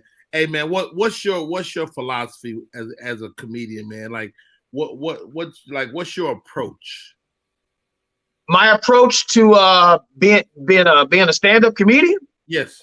Well, first and foremost, man, I have fun, and I recommend that to anybody starting out, and anybody even in it. If you're currently in it, whether you're new or old school or experienced, have fun. If you're not having fun, then it's work, and nobody really likes to work. Especially us comedians. That's what we do. That's what we're blessed to make people laugh for a living, because it's not work to us. You know what I'm saying? That's better than punching a clock. So my approach is I always recommend to comedians coming into the game, don't rush. You know what I'm saying? 'Cause when we first get in it, we rush for laughter because we don't understand the difference between good silence and captivated silence, or good, bad silence or captivated silence. You know what I'm saying? Because there's two different silences. Now, all of us on here, we know the difference now. You know what I'm saying? But we didn't know. When you don't know, we tend to rush back in the day when we first started. We rush to get this laugh because they quiet. But I always tell young comics to relax. Right. Just relax and breathe. If you could walk, because there's some acting aspect to stand up, because it's all a performance in front of a crowd of people. If you could walk on stage and walk around stage like you normally walk when nobody's looking at you and you're comfortable in your own skin, that means that's a level of comfort on stage. You know what I'm saying? So if you walk up there like that, like everybody's sitting in your living room, you know what I'm saying? Like, oh, what's up, y'all? Welcome to my house. I'm about to, tell y'all some stuff. That's you comfortable. So if you're comfortable, you'll be able to think better, and your stuff be coming to you, man. So relax, have fun, breathe, and know what you're going to say. Always know what you're going to say. At least know what you're going to start with and know what you're going to end with, at least. You know what I'm saying? But, have a plan. Definitely have a plan. Enjoy it. I wasn't even thinking about money when I got into the game, man. My thing was I sincerely enjoyed and I still enjoy making people laugh. It's a real high for me. Like, it is a real high. I will be on stage. You have to call the National Guards to get me off stage, especially when the crowd is full. I was gonna say that I featured for him at Atlanta Comedy Theater. He'll be up there 3 hours smooth, like he ain't put in no work. Like he ain't put in no work. 3 hours. Yeah, I will, because I really love doing it, and I just, oh man, it's just. Let me ask you this, Tom. Let me ask you this, man, because you are one of the, and I'm about to give you a compliment. You have an absolute mastery of your voice and impersonation, but you always wrap it in a dope story. Like, to me, just because you can do the impression ain't the end. Like, you got to be able to do the impression, kill it, and put them in a great situation. Right. You always do that, man. Talk to me about your mastery of your voice and then tying them stories together. Well, it started. I first started, and that's when I first discovered my ability to change voices. Was in elementary school. All right, so I learned it's an inner ear thing. It's a pitch. It's an ability. Oh, I'm gonna tell you what an impression is. They're in relations to like a singer. We identify with singers. People always ask, man, you do impression, you must can sing. I wouldn't say that. That's like saying, well, you can catch the ball. I mean, you must be a receiver. No, I'm a defensive back. You always say defensive backs are receivers who can't catch. Well, impressionists are singers who can't really sing. And what I mean by that is, now some can maybe carry a tune, but singers can harmonize and maintain and sustain notes and tunes. Comedians, we identify with the same pitch, but we do it in a different way. You know what I mean? Okay. So that's kind of how I equate it. And I first discovered it in elementary school. And because I also was in a band too. So in the band, I could play by ear as well as I can read music. I can hear a pitch and I'll pick up on it and play by ear. That's also the same as being able to do impressions. You know what I'm saying? So my approach to it, man, when I just put it in. What voice? Who did you do first? When I the first human, I used to do I did old school people, man. Like, let's say, for instance, when I first started, man, Reagan was in office. Okay. So Reagan had that real distinct. Hey, how are you? Hey. Will we to the United States of America? We are here to, I was shaking, doing the whole nine, and he was in office and he had that distinct voice. I did his voice. Anybody I can latch on to. Rodney, man, we're about the same age, man. You know who was distinct around that time? Like, I was doing, this is Howard Cosell. Dirty. And welcome to Wide World Sports. Today, we got an epic boxing match between Muhammad Ali and Joe Frazier. I'm here with Muhammad right now. You know how when I first moved, I was going to, I moved too fast. Keep your cameras on me. So I was latching on to all those voices back then. And then the Smurfs were out. The Smurfs came out. And I was doing every time the teacher would leave class in elementary school, they were like, Tony, do such and such, do Jokey Smurf, do Papa Smurf. So I did all the Smurfs back then too, man, in school. And they all had a distinct cartoon. I'm very cartoonish too. So I was doing Smurfette. I just love flowers. Are we there yet, Papa Smurf? Not far now, Andy. So Tone, do you talk a lot during sex? Because you could talk. You know what? I every now and then I will be talking. I do a little something, you know what I'm saying? I'll do an impression, she may like at the time, Hey, wait, Tony, you got a girl, you doing your thing, and she loved the Smurfs. Go. Go, right? Well, I must say, this is nice round ass right here.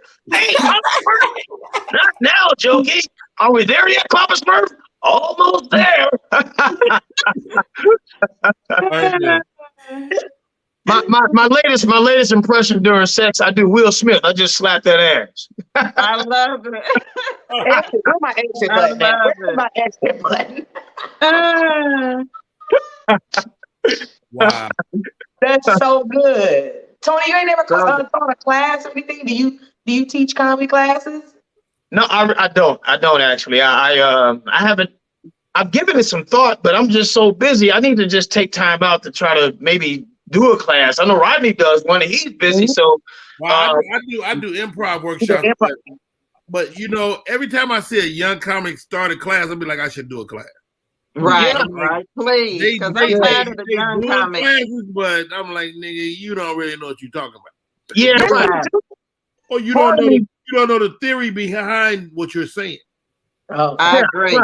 Right. Part of me feels like though. And then they still be bombing, Rodney. Excuse me, Tony. They still be bombing teaching classes. I'd be so aggravated. Yeah, but I'm sorry. Go ahead, Tony. No, you're good. I just feel like a part of me feels like you just can't teach it. I mean, there's some things about it you can advise young comics on, but I feel like if it's in you, it's in you. Kind of like, that just, I feel like if it's a God-given ability or gift, it's just in you. And you could. Let me give you this, Tone, because I used to say the same thing. And David Arnold, rest in peace. Me and him had a conversation. And he was like, Rod, you can't teach funny, but you can teach the ABC of comedy. Okay. There is a nuts and bolts to what we do. Yeah. So he said, I can't make you funny, but I can show you, I know guys that weren't as funny as me that were better comedians. Right. because I had a gift. It allowed me to circumvent some stuff that they had to learn. And so James Hanna, who was a great comedian, but he wasn't a better comedian than me, but he understood the A, B, and C, D of comedy. And so that's what David would always stress to me, that he was teaching them those things.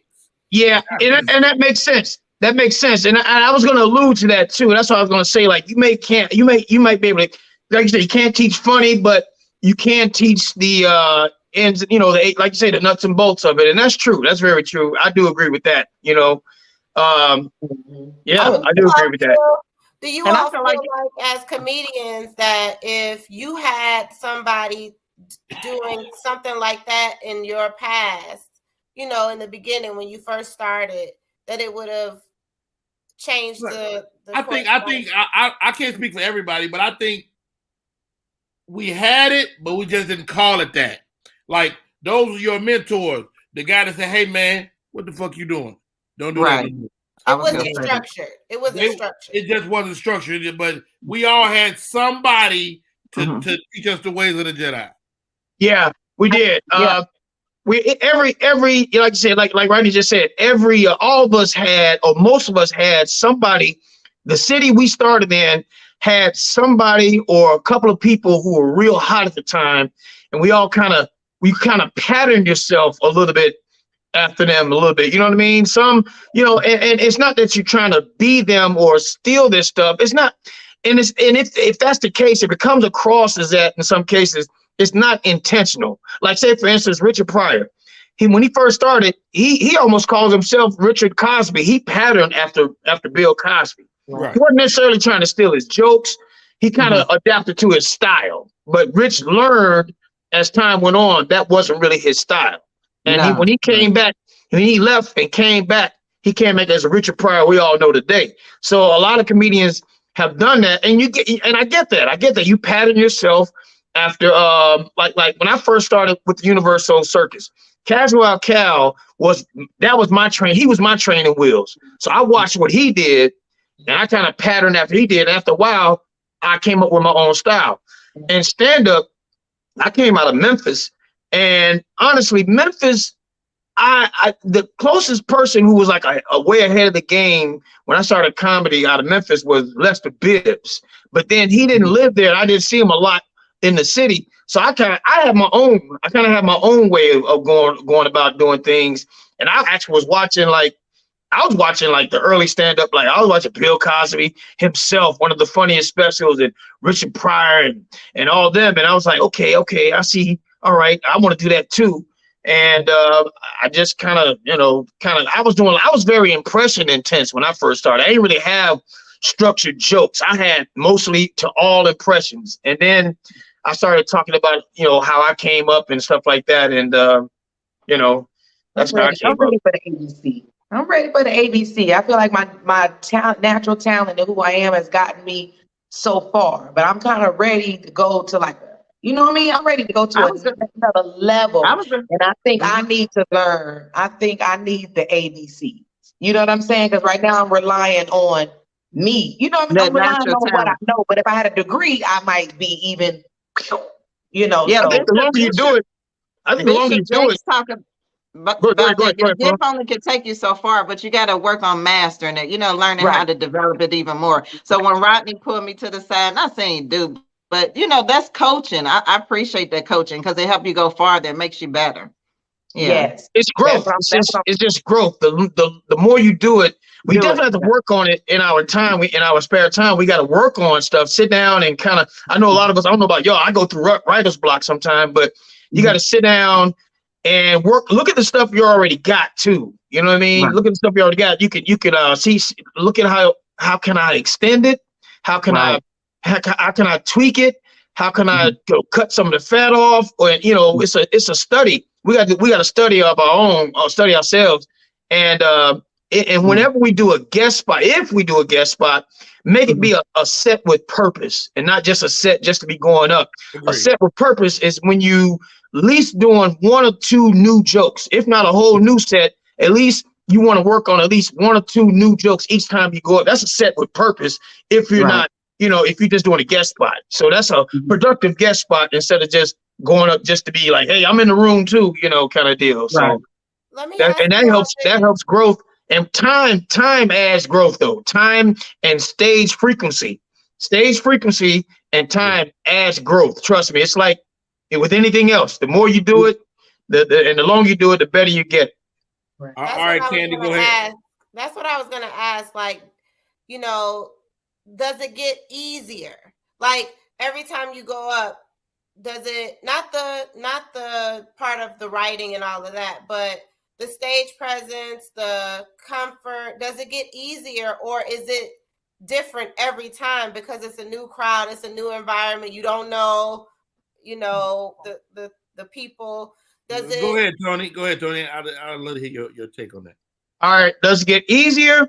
I wouldn't necessarily say, I don't want to use that word easy, because that'll cause complacency or something. You know what I'm saying? You get to it's more of your level of confidence gets higher. And because we got levels of confidence, trust me. All of us on here we weren't as comfortable back when we first started as we are now, but that comes with growth. So I think the level of comfort and experience, it's easier for us to recognize, it's easier for us to recognize and evaluate each situation and crowd. All right. And with our level of comfort, it's easier to relax, but it may not be as easy to do the room. You know what I'm saying? The crowd, it's easier to relax now. It's like, okay, let me approach it from this angle. Let me start with this. I'm gonna do that. And it's easier for us to assess the situation before we go up. But it's not always, comedy's always hard. Trust me, I'm still nervous. Well, it's not nervous, it's more of an anxious energy, but I'm still like, I never take any crowd for granted. I never be like, man, I've been doing this for a long time. I know I got them. That's when you always set yourself up for failure. It's more like, okay, I'm confident in what I got to say. I think I'll get them with this. And if not, I got a backup for that. You know what I mean? So, yeah. I still got a boo-boo, Candace. I still got a boo-boo every time. I still get nervous. I still get nervous. That boo come up, boy. He's like, whoa. I personally don't get nervous, but I just don't operate good in nervous places. Okay. So yeah. I was explaining to my daughter, when I'm having a tough time, I'm usually in uncharted waters. I'm in like a situation I've never been in. The time I was in the all-white audience, I was fucking scared as shit. The first time I was in a corporate place, I was afraid. But once I do it, I understand it and I can go. And like, say for instance, this weekend, so we had 2 headliner show. Brubman was going to before me. Well, Brubman is a bona fide celebrity. Right. And he had celebrity and he was funny. So what's how I'm gonna approach that set, But I relish that. I relish that. Make you better. And make you better, Make you better, right? But Rodney, that's because Rodney at a point now. He's at a point where he know how to come up behind something like that. If I guarantee you, Rodney, I know I'm the same way. If we were young in the game and had to follow a bona fide celebrity, would have been so nervous. Like, or you would have yielded. You'd have been like, you go last. But But like following Tony ain't a game. I know, right? Tony Tone is not. I told you. I say, Tony, nigga, next time I follow you, nigga, we gonna be in the funeral.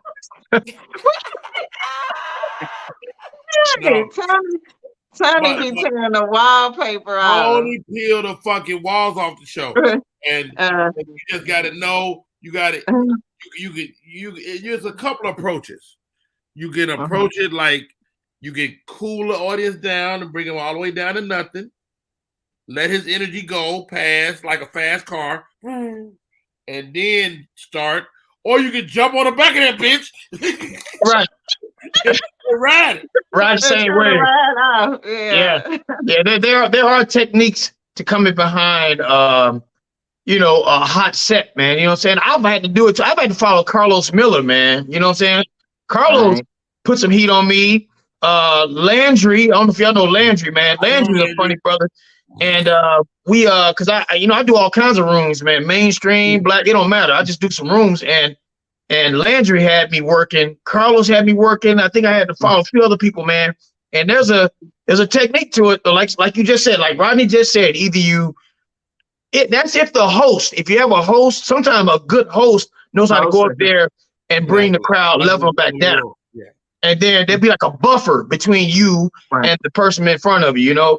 Or sometimes you can go up and grab that same wave and take it to a crescendo, you know what I'm saying? So yeah, exactly what Rodney said. You could take them a different direction and everything, and because especially they be waiting. They're like, "What now? What you gonna do?" You know, don't they? Just set itself on fire. What you gonna do? Right. And you feel that energy. This question is for everyone. I like to hear what each one of you think. Like, okay, so you're a comic. You're getting ready to go up. Tony Tone, or whoever you feel like can set the room on fire just went up. Do you watch his set? You follow him. Do you watch his set, or do you take yourself out of the whole situation and just not know he just killed it, go on stage and just rock it out? So do you watch it or no? I stay in the room. Go ahead, you go Tony, Flo, and then Gina.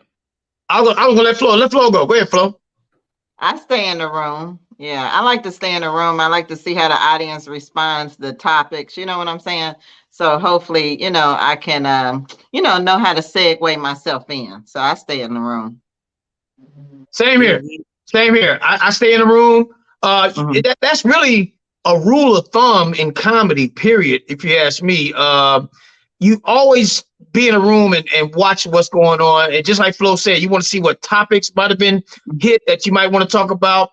And you just want to get an idea of what the crowd is laughing at, their energy. So you can, you know how to approach it when you get up there. But yeah, that's pretty much what Flo said. Yeah, I stay in the room as well. Yeah, pretty much. Same thing. I stay in the room, man. I stay in the room. Sometimes when they killing real hard, you be like,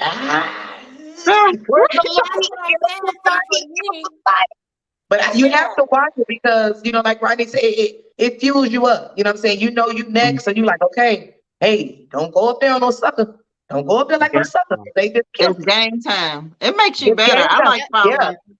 I like following strong comics. I'm not one that once I get to the next level want a weak comic to open for me. Yeah, the stronger the better because it makes you. Say it now.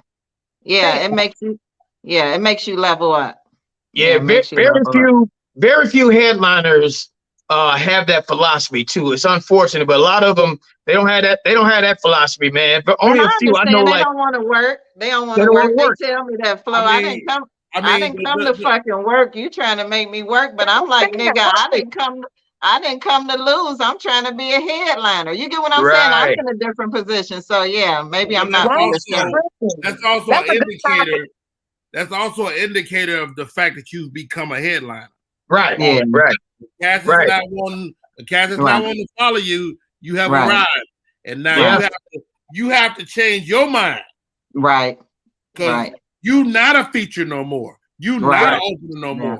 Talk to me, Rodney.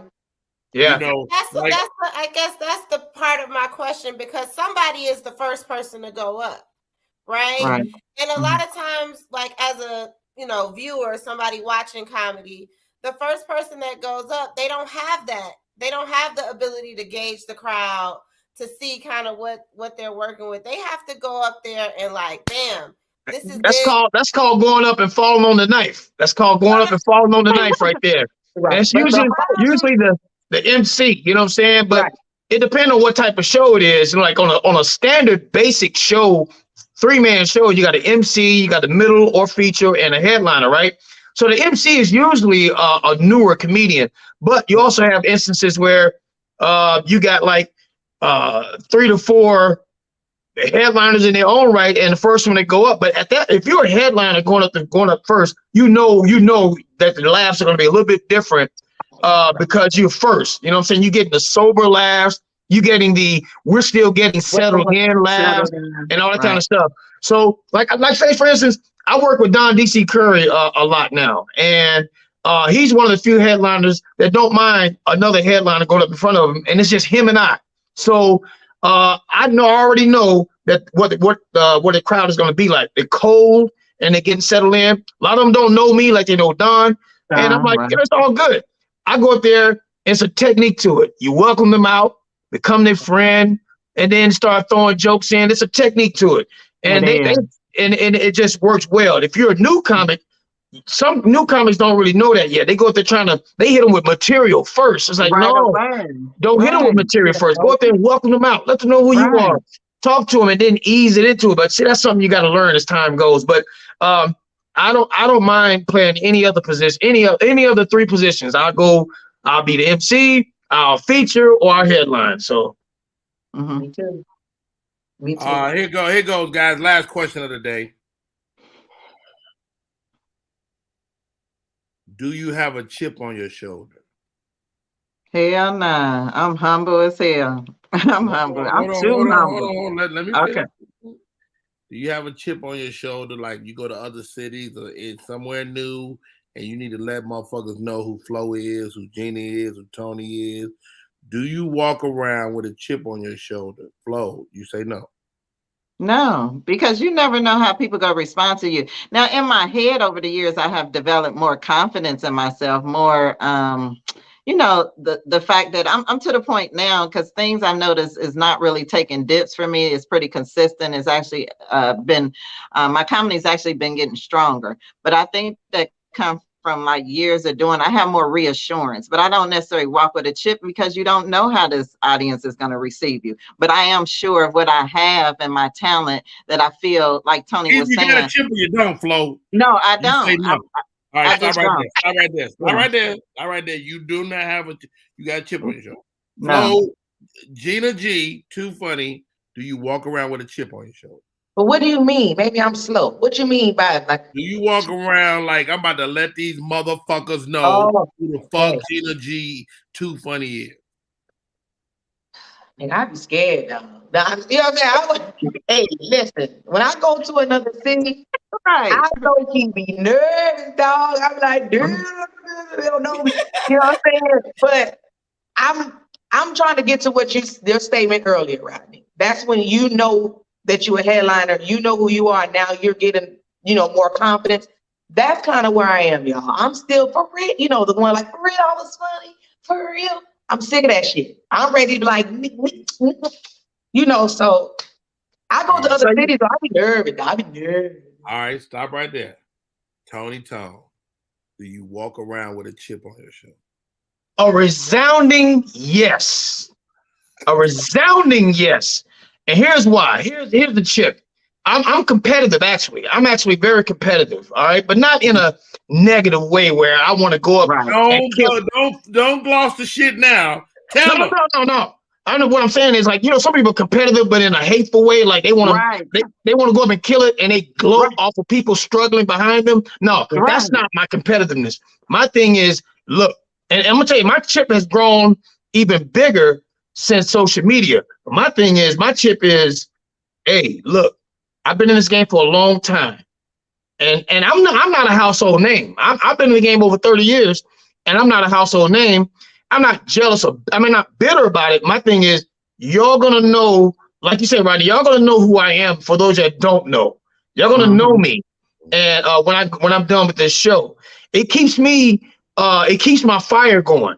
My chip keeps my fire going. It keeps me competitive. And I have a big chip, man. I mean, for so many reasons, but I definitely not in a negative way, but I got a chip. No. Yeah, but it's not mean. It's more so from a competitive standpoint. My chip is negative and everything. Yeah, right. Yeah. When I go and I'm a nice guy. I'm gonna humble all that bullshit. I'm all that. You're nice. Yeah. Like when I go to LA, I come in there with a big ass piece of cheese on my shoulder. Let me tell you something. I want the young niggas to know I'm still here. Yep. I want the old niggas to know I ain't going nowhere. I'm still better than you. I want all these motherfuckers, all these different groups. If you old and you ain't seen me in a while, I'll still fuck you up. Yep. Right. Yep. Right. and I go in there with that mental chip, it's probably counterproductive. But fuck humble. Yeah. Yeah, I'm like that. I'm humble too, but yeah. Let me tell you something, Flow So Amazing. You amazing. Your name ain't Flow So Amazing. Your name ain't Flow So I'm pretty good. Right. Right. Your name Flow So you that's a legitimate thought. And so anything less than amazing is counterproductive to your bigger goal. Yep. Yep. You gotta go in that motherfucker like, and I'm not saying have a chip, but I'm saying get it, Joe. You go in there like you deserve it. Yeah. Okay, so I got a mental chip. I just don't walk around, Eric, and I don't go around telling people, watch what the fuck. You know how people, they just loud. You ain't gotta say nothing, but it's a way the way it make people feel. Yeah. They gonna know that part. Like you said, you don't have to walk around like that. What it is your act speaks for you. Your act says it all. It's like, well, how you bring it across. No, it's not the act. It's before you open your mouth. The energy. The energy. It's before you say anything. Hey guys, I'm sorry. I really want to keep this conversation going, but the show is over. This was a good one, Rodney. Let's just get started. Real quick. Talking about you bring it off the show. This is some bullshit. Probably bring it on the show to do the show. I came on. They said I was gonna be on for 2 hours, 2 goddamn hours, and you bring me on for 15 fucking minutes. That's what I'm talking about, man. I should come over there and smack you. I should smack you like Will Smith smack me. Hey, Joe, how do people stay in touch, man? Real quick. Oh, you can find me, of course, on Instagram at Tony Tone Comedy. That's TonyTone Comedy. Tony Tone Comedy. Also, comedian Tony Tone on Facebook. I got one of my pages have my government name on it, Tony Llewellyn. But yeah, Tony Tone Comedy. Tone the Comic on Twitter. And yeah, you can find me just riding around the country, man, making people laugh. I love it. Gina G, how do we stay in touch? Man, Gina G 2 Funny, man. All platforms. Gina G, the number 2 Funny. Fuck humble.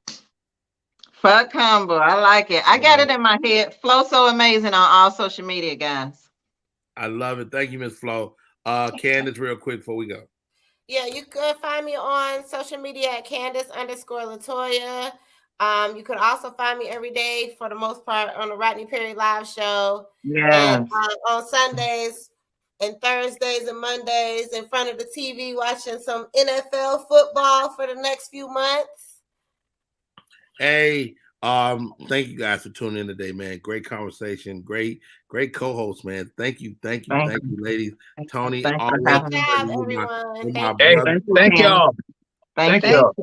Am I talking? Yeah. Tony, you're my brother in this. I love you, brother. Thank you for coming on. My name is Love you too, man. And that's our show for today.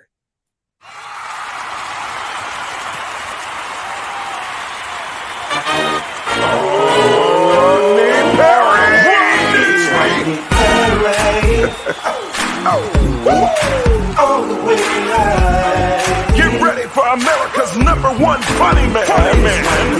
What? Hey.